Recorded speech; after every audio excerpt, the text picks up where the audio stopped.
Okay, the Senate expected to pick up the tax reform debate next week. This, of course, as the president is prepping to meet with congressional leaders on Tuesday, lay down the kosh a little bit, get this thing done, the president's going to say. Well, with us now is National Review columnist John Fund.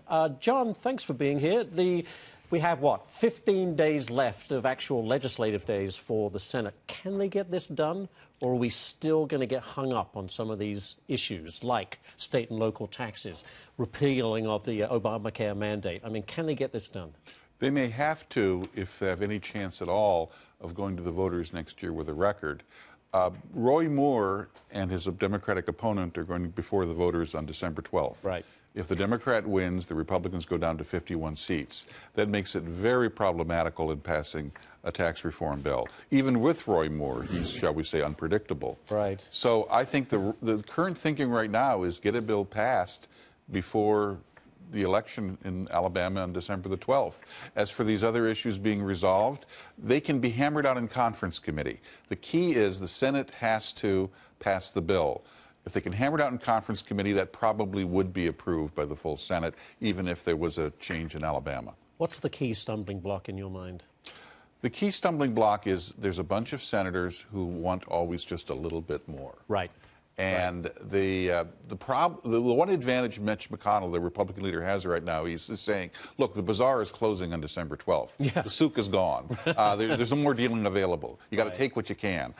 Because there's one thing that's even worse than the Senate bill, and that is not having a Senate bill, going before the voters and saying, we control Congress, we controlled the White House for 2 years, and guess what? We did butkus. So what are they going to hear from the president on Tuesday? Just what I said? A pep rally. Pep rally? And the president will say, I will sign what you send me, which, of course, makes it easier because then they don't have to negotiate with the White House. Were you surprised they brought the mandate repeal in there, throwing in a bit of a health care element to it? Well, think about this. Right now the Trump administration is not fining anyone if you don't get your health insurance.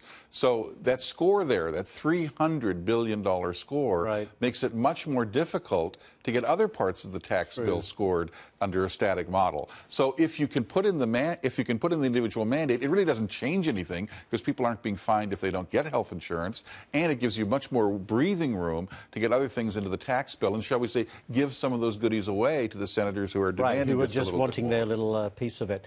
So, on a percentage chance, you think they get it done by Christmas? By what percentage? 2 to 1 odds, yes. 2 to 1 odds. We've had a lot of people this morning who are just getting more and more less optimistic about it, which is interesting. Well, Samuel Johnson, the British writer, said, nothing concentrates a man so much as the prospect of his own hanging.